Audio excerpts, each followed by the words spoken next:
Olá, bem-vindos a todos aqui ao nosso canal, o canal Dantas pelo Mundo. E o nosso vídeo de hoje vai ser sobre o domingo da ressurreição. Aquilo que nós vamos falar é o que aconteceu, como é que aconteceu e o que é que esse acontecimento vai dar origem.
Bem, a ressurreição de Jesus.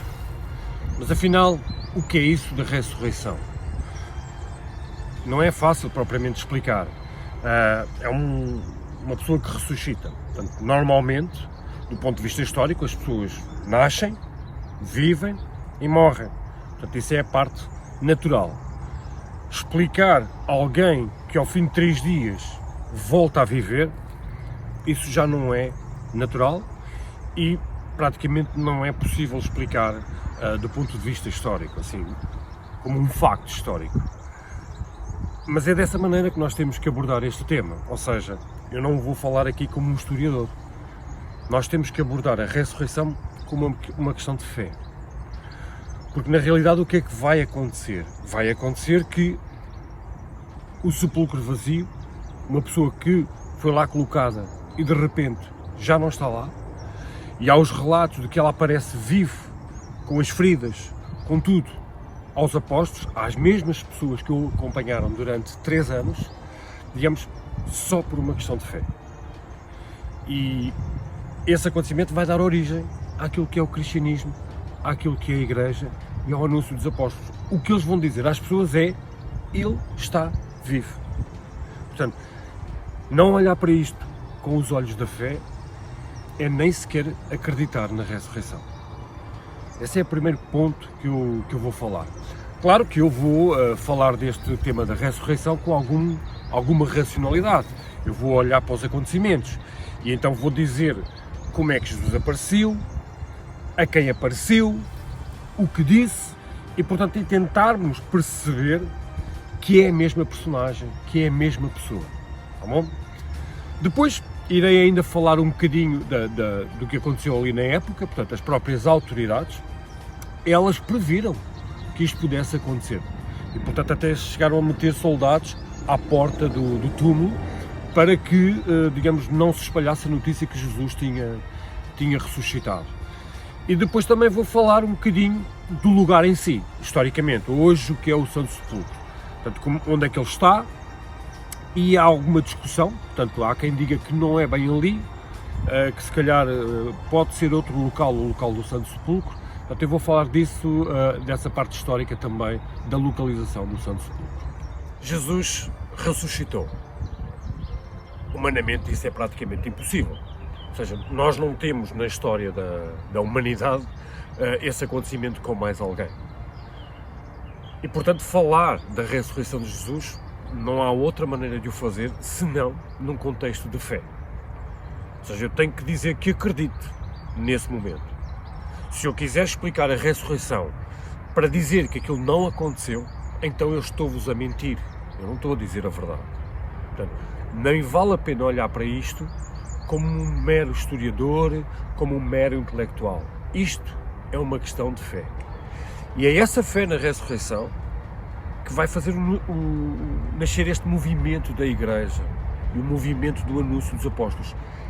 E reparem que se uma pessoa diz, eu acredito em todos os milagres de Jesus, eu acredito na sua mensagem, mas essa coisa da ressurreição, garanto-vos, essa pessoa não é cristã. E o cristianismo, reparem, houve guerras, há separações, hoje temos montes de igrejas que professam de uma maneira diferente, mas há uma coisa que é única a todas, é que Jesus ressuscitou.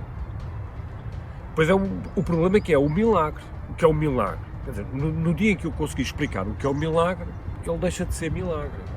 Essa é que é a verdade. E, portanto, acreditar neste milagre da ressurreição é acreditar no maior milagre de todos. E, inclusive, dentro do cristianismo, ele vai ser como que a medida da minha fé. Falar da ressurreição sem estes olhos da fé não vale a pena. Agora eu vou explicar a ressurreição de Jesus do ponto de vista quase cronológico. Onde é que nós temos o relato da ressurreição? Nos 4 evangelhos. É engraçado que os 4 evangelhos, o último capítulo, e não são muito grandes, basicamente estamos a falar de uma folha A4, é só a ressurreição. E terminam os evangelhos. Bom, quer o Mateus, o Marcos e o Lucas apresentam a situação da seguinte maneira. Mulheres que de manhã vão ao túmulo para perfumar o corpo de Jesus. Isso era uma tradição. Sabemos que na sexta-feira fizeram tudo à pressa. O sábado, foi o sábado de Páscoa, os judeus não se mexem, não podem fazer nada, e elas logo de madrugada, no domingo de manhã, tentam ir ao túmulo. E o que é que acontece? Elas veem o túmulo aberto. Supostamente teria uma pedra que taparia a entrada do túmulo e ela não estava lá. Então o que é que acontece nestes 3 evangelhos? Elas entram e aparecem anjos. E os anjos dizem-lhes: aquele que vocês procuram não está aqui, ele está vivo. E vão dizer isso aos apóstolos. Então elas vão aos apóstolos, os apóstolos não acreditam e vão lá também confirmar, portanto, aquilo que as mulheres estavam a dizer. Este é o relato básico da ressurreição.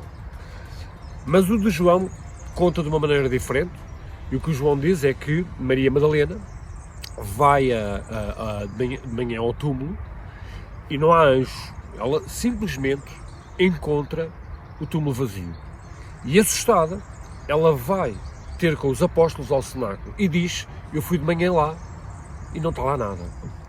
E então 2 dos apóstolos vão com Maria até ao túmulo. E quando chegam, confirmam aquilo que ela tinha dito, que não está lá nada. E ela fica muito preocupada. E nesse momento ela vira-se para trás e encontra um homem que ela confunde com o jardineiro, porque provavelmente o túmulo estava num sítio mais ou menos ajardinado. E ela pergunta-lhe: olha, tu que estás aqui a trabalhar, tu não vistes nada? Não viste ninguém? E ele diz-lhe uma frase enigmática: porque é que procuras entre os mortos aquele que está vivo? Mas ela nem pensa, ela pergunta: por favor, diz-me, se foste tu, diz-me onde é que meteste o corpo, que é para nós irmos buscá-lo. E da boca daquele jardineiro sai uma palavra que é Maria. E ela, pelo nome, pelo tom da voz, ela identifica e ela diz: mestre. E ela vai para o agarrar e para lhe tocar, e ele diz: não me toques. Vai falar aos apóstolos e diz-lhes o que acabaste de ver e ouvir. E na realidade esta é a transmissão que é feita pelo Evangelho de São João. No de Mateus, por exemplo, é relatado que os soldados vão falar com os chefes do templo e dizer: a pedra saiu e portanto não está lá nada. E que inclusive os chefes do templo lhes pagam para eles contarem outra história, do género: olha, vocês tomem dinheiro e digam que foram os apóstolos que de manhã foram lá e roubaram o corpo e agora vão dizer que ele ressuscitou. Portanto, o que nós estamos a ver aqui, pode haver aqui algumas pequenas diferenças, mas basicamente os 4 evangelhos contam o mesmo acontecimento. E inclusive no Evangelho de São João, nessa mesma tarde, Jesus aparece no meio do cenáculo a todos os apóstolos que estavam lá e fala com eles. E eles, a primeira reação é: mas como é que é possível? E ele diz: olhem as minhas feridas, das mãos, nos pés, olhem para o meu corpo, sou eu. E aí eles acreditam. E é aqui que se dá a famosa passagem do Tomé. O Tomé não está, e que depois, passado 8 dias, quando Jesus volta a aparecer no cenáculo, ele chama o Tomé e diz: olha Tomé, tu estás com dúvidas? Olha bem, vem aqui, toca. E o Tomé diz: não é preciso. E Jesus diz a famosa frase, que é a base da fé do cristianismo: tu tiveste que tocar e ver para acreditar. Felizes aqueles que nunca irão ver nem tocar, mas vão acreditar na ressurreição. Bom, a primeira conclusão destes relatos é muito simples. O que é que acontece? Jesus aparece às mesmas pessoas e basicamente diz as mesmas coisas. Isso é muito fácil de encontrar nos Evangelhos. Mas há uma situação que não é fácil de explicar, há pormenores. Por exemplo, quando Jesus aparece no cenáculo, eles não o reconhecem. Ora, nós estamos a falar de homens que durante 3 anos viveram com ele. Como é que logo à partida não o reconhecem? Bom, há uma explicação simples, quer dizer, eles sabiam que Jesus tinha morrido numa cruz, estava num túmulo. Portanto, a última coisa que eles estavam à espera era que ele aparecesse ali vivo. E, portanto, a primeira reação, não, isto não é possível acontecer. Estamos a falar de uma coisa completamente fora do normal. E depois, quando olham para o corpo, ok, aí sim, começam a reconhecer os pormenores de Jesus, não é? Por exemplo, Maria Madalena só reconhece quando a chama pelo nome, mas antes Jesus falou com ele, estava à frente dela, e ela não reconheceu. Portanto, ela não estava à espera de ver uma pessoa viva. Por exemplo, temos o relato dos discípulos de Emaús, em que é contado que Jesus vai a tarde toda a caminhar com eles e que depois o convidam para jantar à noite, e é no momento do jantar, quando parte o pão, que eles dizem: mas é Jesus. Okay? Então, temos aqui várias formas de identificar Jesus. Temos pelo nome, pela voz, temos no caso dos discípulos de Emaús pelo gesto, os gestos de Jesus, e obviamente nos discípulos que estavam no cenáculo, Jesus é reconhecido pelas marcas do seu corpo. Há outra situação que é difícil de explicar, que é as condições em que Jesus aparece. E aqui não é mesmo fácil explicar isso. Ou seja, os discípulos estão no cenáculo, estão numa sala, estão fechados. E de repente Jesus aparece, mas a porta não se abre. Então como é que um corpo entra dentro de uma sala sem ser pela porta ou por uma janela? E de repente aparece no meio deles. Bom, teremos que olhar aqui só com os olhos da fé. Jesus, enquanto chegou à cruz, nós estamos a falar de um humano. Mas quando Jesus ressuscita, nós já estamos a falar de uma pessoa que tem, digamos, uma condição divina. Ou seja, ele já não é meramente um corpo. E isso causa estranheza nos apóstolos, porque os apóstolos perguntam como é que ele entrou aqui. E Jesus diz mesmo no Evangelho de São João: eu não sou um espírito, eu não sou um fantasma, olhem para as minhas feridas. Portanto, mas estamos a falar aqui já, provavelmente, de uma capacidade divina que Jesus manifesta nesta aparição depois da ressurreição. Bem, é claro que podemos pôr a hipótese de que isto é uma completa mentira, não é? Imaginarmos que aqueles homens e aquelas mulheres inventaram esta história. Bom, se isso algum dia acontecer, ou seja, se algum dia se provar que existe um túmulo e um corpo de Jesus, garanto-vos, não faz sentido mais a Igreja, não faz sentido mais este movimento, tudo isto foi uma completa mentira. Portanto, olhar para isto, para este acontecimento, não há aqui outra hipótese senão eu acredito, eu tenho fé que aquilo aconteceu na realidade. Se algum dia me provarem o contrário, garanto-vos, eu deixo de ser cristão. Mas há um pormenor que pode apoiar esta história dos apóstolos e das mulheres. Os chefes do povo, do templo. O que é que eles fazem? Eles pegam em soldados e metem à porta do túmulo. Porquê é que fizeram isso? Provavelmente eles sabiam que havia esse risco de roubarem o corpo e depois dizerem que ele ressuscitou. Então, mas como é que eles sabiam que havia a possibilidade de Jesus ressuscitar? Nós podemos nos lembrar do primeiro tribunal de Jesus. Uma das acusações era, ele diz que destruam este templo, que eu em 3 dias o reconstruirei. E eles provavelmente chamaram-lhe maluco, porque aquilo demorou muito tempo a construir, não era em 3 dias que ele ia construir. Mas atenção, nós estamos a falar de pessoas inteligentes, pessoas que sabiam ler, escrever. Eles não eram nenhuns burros. E quando fazem esta acusação a Jesus, eles sabem que Jesus está a falar de uma ressurreição. Portanto, que ao fim de 3 dias, algo extraordinário poderia acontecer. E é por isso que eles metem lá os soldados. E digamos, esta forma de ver estes acontecimentos, ou esta descrição dos acontecimentos por parte dos chefes do povo, do templo, apoia a história da ressurreição que os apóstolos e as mulheres contaram. Como estão a perceber, é difícil explicar historicamente a ressurreição. Eu já vos disse antes que se algum dia isso for provado cientificamente, isto é um terremoto completo. Okay? O que é que acontece? Nós temos 2 situações. Até à morte de Jesus, digamos, andava no meio do povo. Era uma figura pública. Ele contou parábolas, ele falava à noite com os apóstolos. Uma coisa engraçada é que os apóstolos, muitas das coisas, eles não entendiam. Eles não estavam a perceber tudo. E o que é que acontece? Com a ressurreição, tudo aquilo começa a fazer sentido.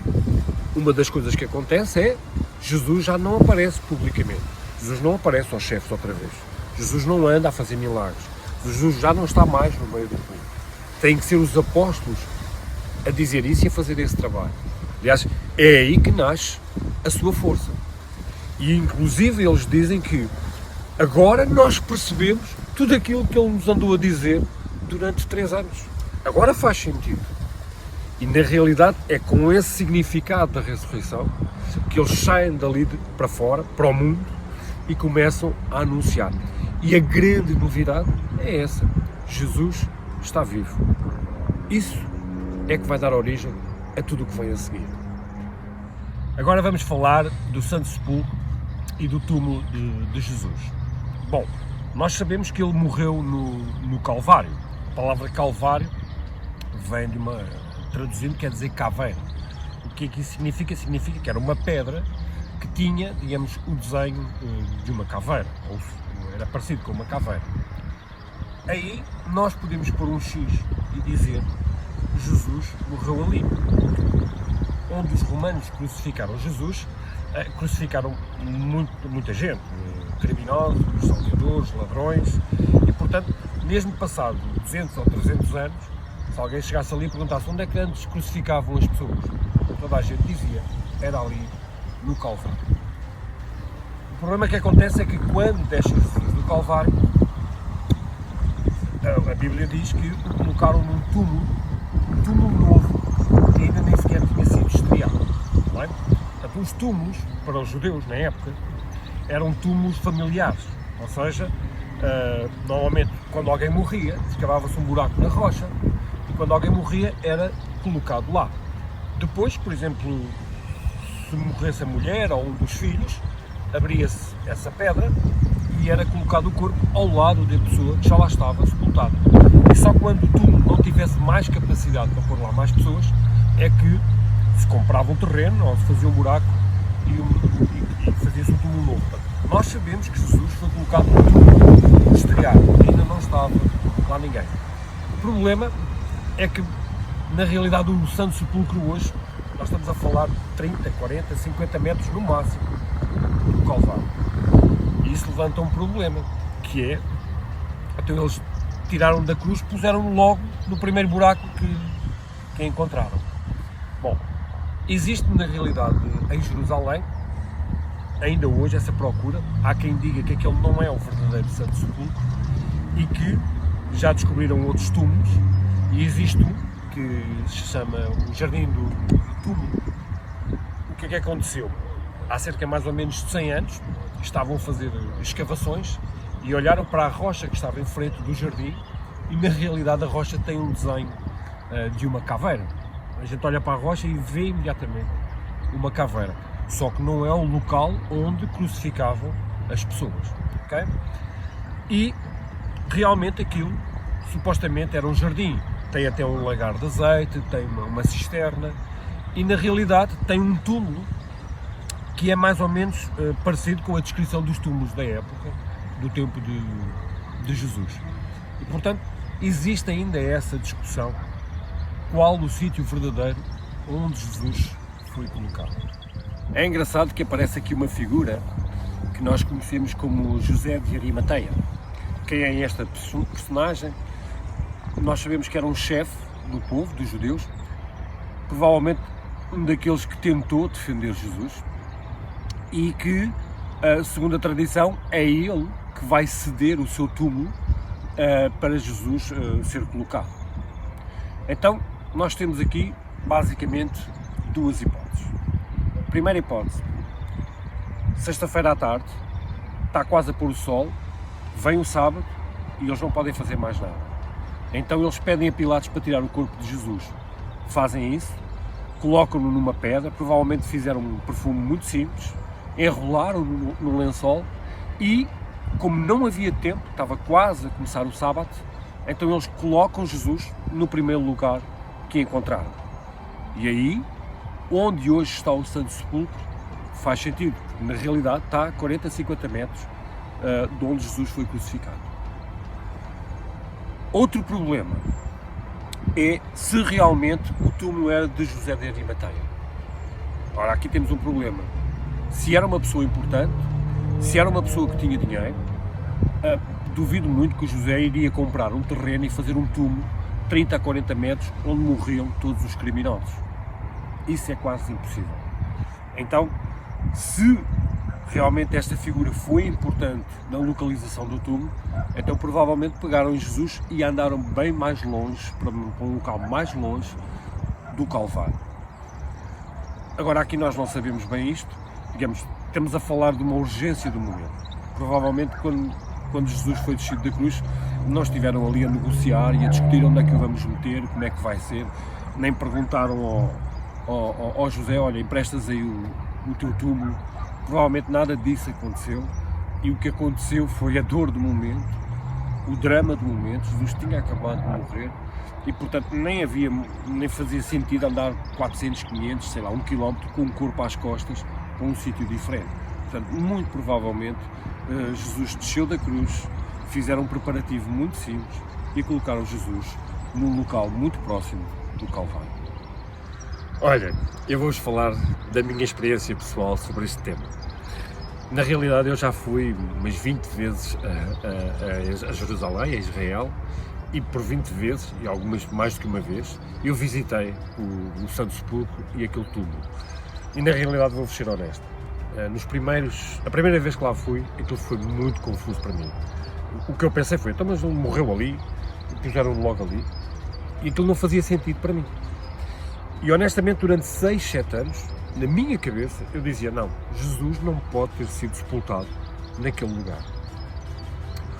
O que é que aconteceu? O que aconteceu foi eu fui alterando essa maneira de ver, não tanto por uma questão histórica, ou seja, não estive ali a ver historicamente, quase com um olho clínico, os acontecimentos.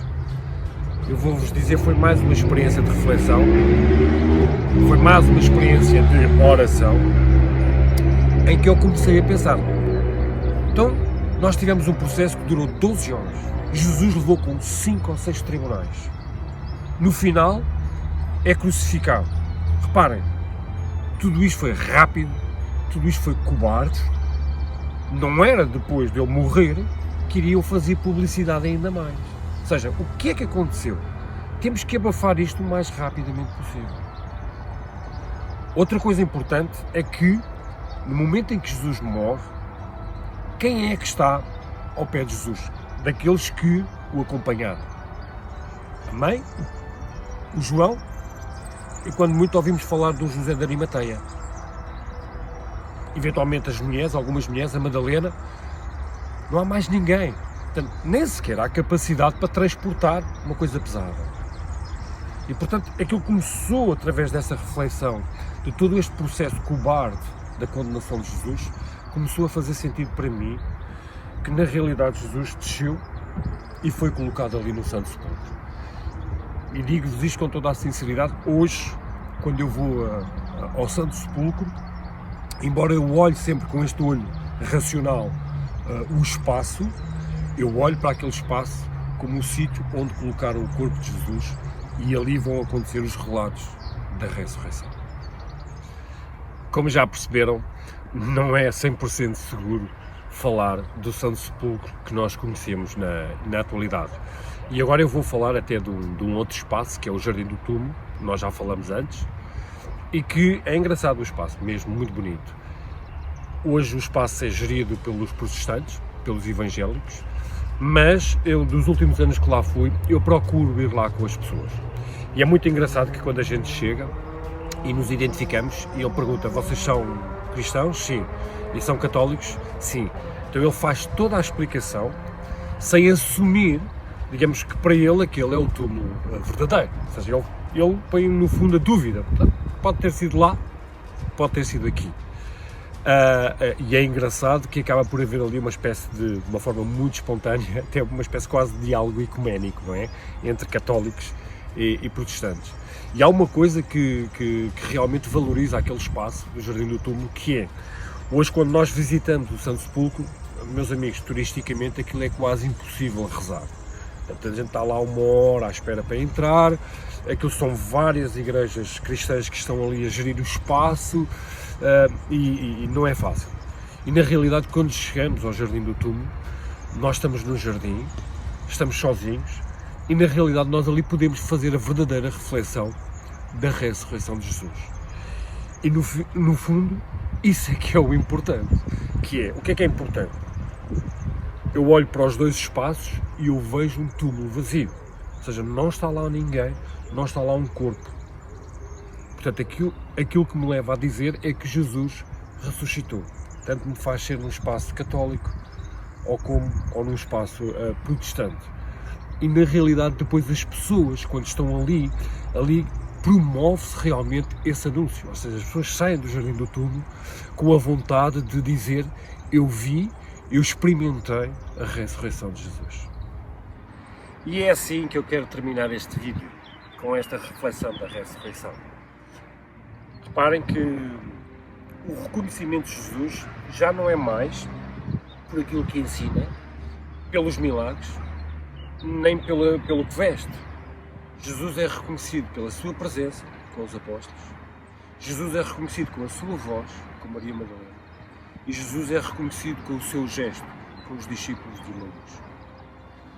Digamos, reconhecer Jesus desta maneira é totalmente diferente. E o que eu quero levar as pessoas a acreditar na ressurreição, ou seja, acreditar na ressurreição é na realidade uma coisa única. É aquilo que me faz ser diferente de uma pessoa que não acredita.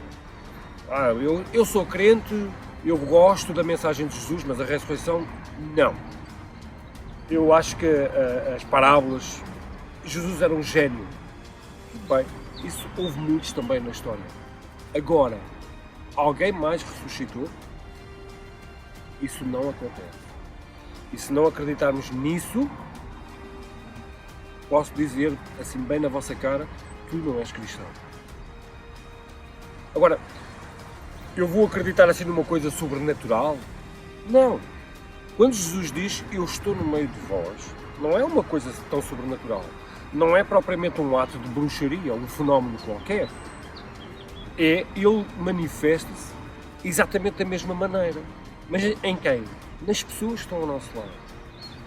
Ok? Na voz, no gesto e na presença.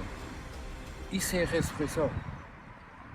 E se eu tiver ao lado de mim uma pessoa que me ama, que gosta de mim, então eu posso conseguir olhar para ela como a presença de Jesus. Ela está-me a manifestar o seu amor. Ela está-me a dizer o seu amor. Ela está a fazer gestos de amor. Isso não tem nada de sobrenatural. E quando nós vamos à Eucaristia ou à missa, ou estamos num momento de oração e dizemos Jesus está no meio de nós, não é um espírito que ninguém vê que está ali. É aquelas 20 pessoas que lá estão. E todas elas, na realidade, acreditam que cada uma daquelas pessoas é Jesus para ela. E isso é que é estar no meio de nós. Isso é que é a ressurreição. E, portanto, não vale a pena fugir disto. Ok? Eu até já tive pessoas que hoje até nem gosto muito, mas a que a determinada altura me disseram coisas, me fizeram coisas, me manifestaram gestos que não me queriam mal, e eu consegui olhar para elas, não, esta pessoa está-me a querer dizer mais do que ela está a dizer. E eu consigo perceber a intenção e a presença de Jesus. E isso é a minha fé na ressurreição. Mesmo as pessoas que estão atrás desse vídeo, se realmente acreditam naquilo que eu estou a tentar explicar e pensam desta maneira, na realidade elas não são mais do que Jesus. Até posso terminar este vídeo dizendo, eu estou a fazer isto só por uma questão de orgulho, eu estou a fazer estes vídeos e estas explicações, como é que isto me sai da cabeça assim, às vezes com alguma naturalidade. Acreditem que muitas vezes acho que não sou eu que estou a falar. Na realidade, às vezes o meu gesto, a minha voz ou as minhas palavras podem ser para vocês uma manifestação da presença de Jesus. E assim terminamos o nosso vídeo de hoje, neste domingo da ressurreição. Eu espero que vocês tenham gostado, que vos ajude a pensar e a refletir. E portanto já sabem, se quiserem podem carregar aí no canal para subscrever ou pôr um like e partilhar com as pessoas que vocês acham que vão gostar deste vídeo, está bem? E para me despedir, hoje é o quê? Hoje é o domingo da ressurreição. Eu desejo-vos a todos uma santa e feliz Páscoa e até à próxima. Tudo de bom para vocês, hein?